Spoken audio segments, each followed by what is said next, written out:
नमस्कार दोस्तों, स्वागत है एक नई वीडियो में। हाई कोर्ट में बहुत बड़ी भर्ती निकल करके आई है, वो भी खास करके स्टेनोग्राफर के ग्रेड 3 के पदों पर ये बहुत बड़ी भर्ती निकल करके आई है। और ये जो पूरी भर्ती है ये ऑल इंडिया बेसिस पे हो रही है, जिसमें पूरे भारत के कोई भी कैंडिडेट, चाहे वो मेल हो फीमेल हो, सभी कोई आवेदन कर सकते हैं। और इसके लिए क्या एलिजिबिलिटी रखी गई है, कहाँ से ये आवेदन निकल करके आया है, ये नोटिफिकेशन कहाँ करना है, किस तरीके से करना है, क्या योग्यताएं हैं, ये सब सारी चीज़ें आज के इस वीडियो में हम लोग बात करेंगे। तो मेन फोकस रहेगा फॉर्म भरना कैसे है, और सीधे सरकारी नौकरी 478 पदों पर ये होने वाली है। और आपको पता है कि मैं इन सब चीज़ों को एक शॉर्ट में तैयार कर देता हूं, तो फिर से मैं आपको दिखा देता हूं कि शॉर्ट में जो मैंने तैयार किया हुआ, यहाँ पर आपको सारी जानकारी समझ में आ जाएगी। तो ये जो रिक्रूटमेंट निकल करके आई है, ये भर्ती हाई कोर्ट कहाँ से है? पंजाब और हरियाणा। पंजाब और हरियाणा दोनों का एक ही हाई कोर्ट है, और वहाँ से ये रिक्रूटमेंट का नोटिफिकेशन जारी कर दिया गया है, जिसमें टोटल 478 पदों पर ये पूरी भर्ती है, जिसमें ऑल इंडिया बेसिस पे स्टेनोग्राफर के ग्रेड 3 के पदों पर ये भर्ती होने वाली है। ये जो आवेदन है ये 26 मार्च से लेकर के आपका 23 अप्रैल तक आपको फॉर्म भरना है, और फॉर्म जो है वो ऑनलाइन के माध्यम से ही भरना है। फॉर्म भरने का लिंक चाहिए तो आप satyaresult.com या वीडियो के डिस्क्रिप्शन में भी मैंने लिंक दे दिया है, वहाँ से भी जा करके फॉर्म को भर सकते हैं। satyaresult.com से जा करके फॉर्म को भर सकते हैं, वहाँ नोटिफिकेशन मिल जाएगा। एग्ज़ाम के बारे में अभी जानकारी नहीं दी गई है, मतलब सिलेक्शन का एक प्रोसेस है, आपको एग्ज़ाम निकालना पड़ेगा। सैलरी की बात करेंगे तो आपको पंजाब गवर्नमेंट का जो रूल है उसके अनुसार आपकी पे स्केल वगैरह अलाउंस वगैरह बनेगा। तो स्टेनोग्राफर का है तो आराम से मान करके चलिए 30-35 हज़ार के ऊपर ही आपकी सैलरी बनेगी, अच्छी खासी सैलरी रहेगी। फॉर्म फी की बात करेंगे, जनरल कैंडिडेट 825 रुपये फॉर्म फी लगेगा। जनरल में मतलब अगर आप पंजाब के कैंडिडेट हैं या पंजाब के बाहर के जो भी कैंडिडेट हैं जनरल में, अब अदर स्टेट वाले जनरल में ही अप्लाई करेंगे, और पंजाब वाले तो जो जनरल में है जनरल में ही करेंगे। 825 रुपये लगेगा। जबकि OBC, BC, SC और EWS जो पंजाब के कैंडिडेट हैं, इनके लिए जो फ़ी है वो 525 रुपये रखा गया है। समझ में आ गया होगा। तो इस हिसाब से आपको अपनी कैटेगरी वाइज फॉर्म को अप्लाई करना है। एज लिमिट की बात करेंगे, मिनिमम जो एज है वो 18 साल और मैक्सिमम 37 साल है। बहुत सारे गवर्नमेंट जॉब में एज निकल चुकी होगी, लेकिन यहाँ पर आपको है 37 साल तक आप इस फॉर्म को भर सकते हैं। जो एज की गणना होगी वो 1/1/2025 रखा गया, मतलब 1 जनवरी 2025 को अगर आपका 18 साल कंप्लीट हो गया था तो आप इस फॉर्म को भर सकते हैं, और 37 साल से ज़्यादा नहीं होना चाहिए। छूट भी मिलेगी, अगर आप पंजाब के SC, BC या OBC कैंडिडेट हैं तो 5 साल की छूट मिल रही है। यही अगर आप विकलांग कैंडिडेट हैं पंजाब के तो 10 साल की आपको उम्र में छूट मिलेगी। क्लियर हो गया होगा। एजुकेशन की बात करेंगे, बहुत नॉर्मल सा है। बैचलर डिग्री मतलब ग्रेजुएशन होना चाहिए, या तो अगर आर्ट्स में या साइंस में ग्रेजुएशन है तो चल जाएगा। उसके साथ साथ आपके पास proficiency in computer application, computer का अगर आपके पास प्राइमरी बेसिक किया हुआ है, नॉलेज है, सर्टिफिकेट है, एलिजिबल हैं। उसके साथ साथ आपको पंजाबी लैंग्वेज मैट्रिकुलेशन में होना चाहिए। अब ये जो है पंजाबी लैंग्वेज वाला मामला, ये थोड़ा सा फंसता है कि अगर यार पंजाबी तो पढ़े ही नहीं है, उसके बारे में जानकारी नहीं है, तो उसका भी एक सॉल्यूशन है। उसका सॉल्यूशन ये है कि अगर आप मान लीजिए अभी पंजाबी आपके पास नॉलेज नहीं है या आपने पढ़ाई नहीं की है, तो जब भी आपकी ये नौकरी लगेगी तो आपको एक समय दिया जाएगा, उस समय तक में आपको पंजाबी लैंग्वेज का एक सर्टिफिकेट पढ़ करके जमा करना होगा। अगर आप उसको जमा कर देते हैं तो आप एलिजिबल हैं। समझ में आ गया होगा। अभी अगर आपके पास नहीं है पंजाबी लैंग्वेज, तो बाद में भी अगर आपकी नौकरी हो जाती है, नौकरी होने के बाद भी अगर आप इस पंजाबी लैंग्वेज को जमा कर देते हैं तो भी आप आराम से इस जॉब को कर सकते हैं। क्लियर हो गया होगा। आगे आपको नोटिफिकेशन में ये सब सारी चीज़ें दिख जाएंगी। सिलेक्शन का प्रोसेस जो उसमें बताया गया है, रिटन एग्जाम होगा, उसके बाद English short hand and transcription का टेस्ट होगा, उसके बाद आपको स्प्रेडशीट टेस्ट होगा। ये 3 टेस्ट आपको देना जरूरी है। रिटन जो है वो क्या पैटर्न रहेगा उसके बारे में भी बात कर लेते हैं। रिटन एग्जामिनेशन जो रहेगा ऑब्जेक्टिव टाइप से पेपर रहेगा, 1 घंटे का पेपर होगा। टोटल 100 सवाल रहेगा, 100 नंबर का, मतलब हर एक सवाल 1-1 नंबर का रहने वाला है। नेगेटिव मार्किंग नहीं है, मतलब आपको हर क्वेश्चन अटेम्प्ट करना है, छोड़ना नहीं है। सिलेबस की बात करेंगे, इंग्लिश कंपोजिशन से आपका 30 सवाल रहेगा, जबकि जनरल नॉलेज सामान्य ज्ञान से आपका 30 सवाल रहेगा, मतलब 60 सवाल इन दोनों सब्जेक्ट को मिला करके रहेगा। और अगर आप बेहतर परफॉर्मेंस कर देते हैं तो फिर आगे English short hand and transcription का टेस्ट दीजिए, अगर वो भी पास तो स्प्रेडशीट टेस्ट दीजिए। एक चीज़ ध्यान दीजिएगा, अगर आप स्प्रेडशीट टेस्ट में पास होइएगा तभी आपका इंग्लिश शॉर्ट हैंड और ट्रांसक्रिप्शन का जो इवैल्यूएशन है मार्क्स का वो गणना किया जाएगा, वरना फेल बाहर कर दिया जाएगा। अगर ये सब सारी चीज़ें निकाल लेते हैं तो डॉक्यूमेंट वेरिफिकेशन और मेडिकल आगे मैं दिखा देता हूँ कि आपको क्या क्या ट्रांसक्रिप्शन में और आपको नोटिफिकेशन में जो जानकारियाँ हैं वो सब सारी चीज़ें क्लियर हो जाएंगी। तो ये देखिए ये नोटिफिकेशन है हाई कोर्ट ऑफ पंजाब और हरियाणा, ठीक है। और ये जो रिक्रूटमेंट करवाती है ये कौन करवाती है? Society for centralize recruitment of staff in subordinate, जो कि SSSC, ये हाई कोर्ट के अंतर्गत आती है और ये सारी रिक्रूटमेंट करवा देती है। डिटेल एम्प्लॉयमेंट नोटिस नंबर ये रहा। ऑनलाइन आवेदन 26 मार्च से दोपहर 12 बजे से भरा जाएगा, 23 अप्रैल तक फॉर्म को भर सकते हैं।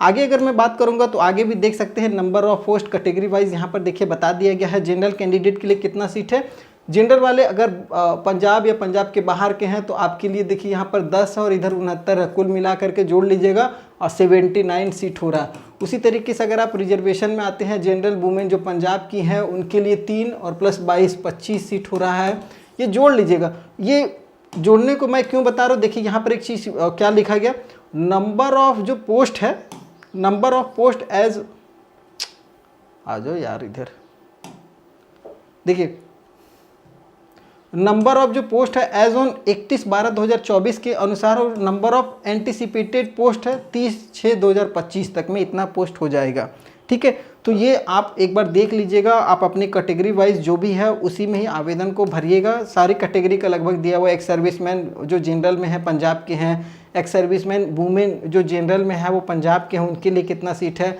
फ्रीडम फाइटर के लिए यहाँ पर बताया गया है कि फ्रीडम फाइटर के लिए कितना है। स्पोर्ट्स पर्सन जो जनरल में आते हैं वुमेन है उनके लिए है, और डिसेबल्ड कैंडिडेट के लिए देखिए कितना सीट है। तो ये हर एक कैटेगरी वाइज यहाँ पर पूरे सीट को बता दिया गया है। और अगर टोटल देखिएगा तो 182 सीट है और 296 दोनों को जोड़ दीजिएगा तो 478 सीट हो रहा है। ये आपका रिक्रूटमेंट निकल कर क्या है 478 पदों पर।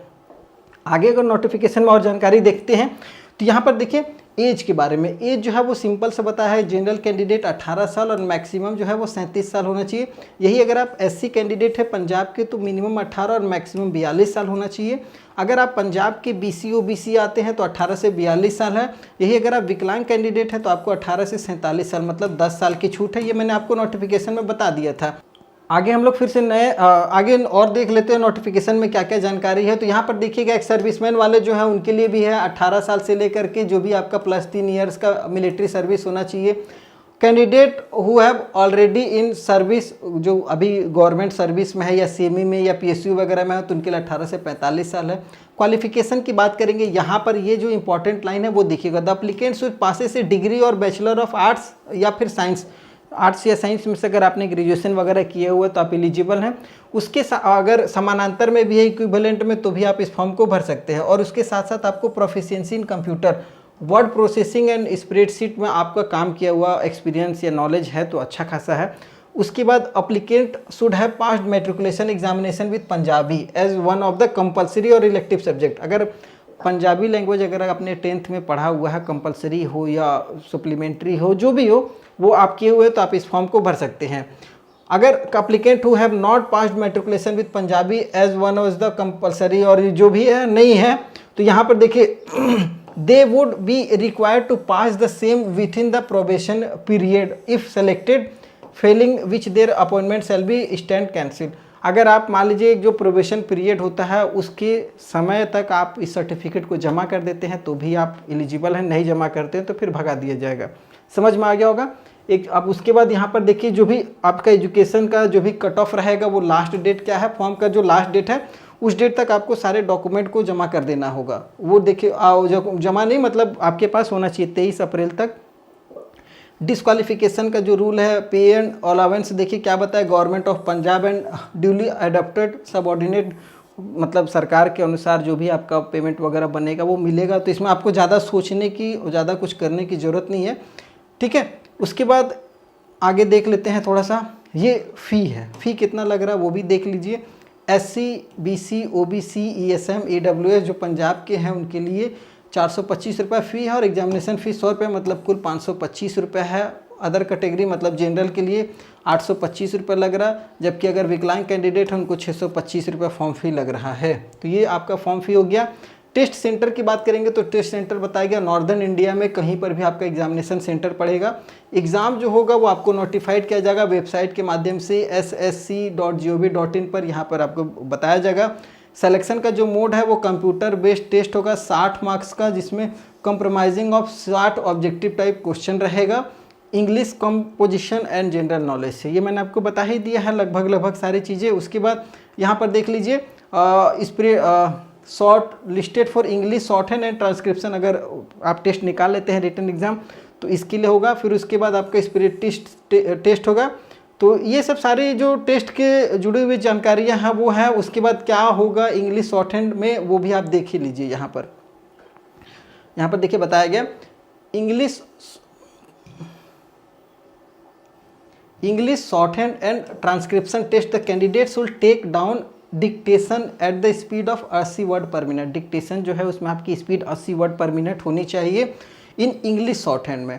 And then transcribe the same on the computer, आपको उसको ट्रांसक्राइब भी करना होगा कंप्यूटर पे 20 वर्ड पर मिनट के हिसाब से। ठीक है, तो ये समझ में आ गया होगा। No candidate who commits more than 8% mistake shall be consider to have qualified the test. अगर 8% से कम आपका मिस्टेक है या गलती है तो आप एलिजिबल होंगे, आप आगे बढ़ेंगे तो स्प्रेडशीट टेस्ट देना होगा। ये जो टेस्ट होगा केवल क्वालिफाइंग नेचर होगा, केवल पास करना जरूरी है। Of 10 marks and of 10 minutes duration, 10 marks का होगा, 10 मिनट का ड्यूरेशन रहेगा। To qualify spread set 8 candidates shall have to secure 40%, मतलब 10 में अगर आप 4 या 4 से अधिक नंबर लेकर के आ जाते हैं तो आप स्प्रेडशीट जो टेस्ट है वो पास कर जाते हैं, 10 मिनट का होगा। और अगर पास हो जाते हैं तो फिर आपका सिलेक्शन हो जाएगा। तो ये चीज़ था, आपको जो सिलेक्शन का जो प्रोसेस हो उसकी जानकारी मैंने आपको बता दी है। ऑनलाइन एप्लीकेशन जो है वो आपको भरना है, यहाँ एप्लीकेशन बता दिया गया है कि आप इसकी वेबसाइट पे जाइए, वहाँ से फॉर्म को भर लीजिए और जो भी चीज़ें हैं वो आप अपना वहाँ से मैनेज कर लीजिएगा। आगे यहाँ पर देखिए अगर कोई टेक्निकल सपोर्ट वगैरह चाहिए तो ये आपको नंबर दिया हुआ है, इस टेक्निकल पे फ़ोन करके या कोई ज़रूरी जानकारी चाहिए तो वहाँ पर आप कांटेक्ट करके ये जानकारियाँ ले सकते हैं। इसको मैं थोड़ा सा जूम कर देता हूँ, ये नंबर है, इस पर आप कंसल्ट कर सकते हैं।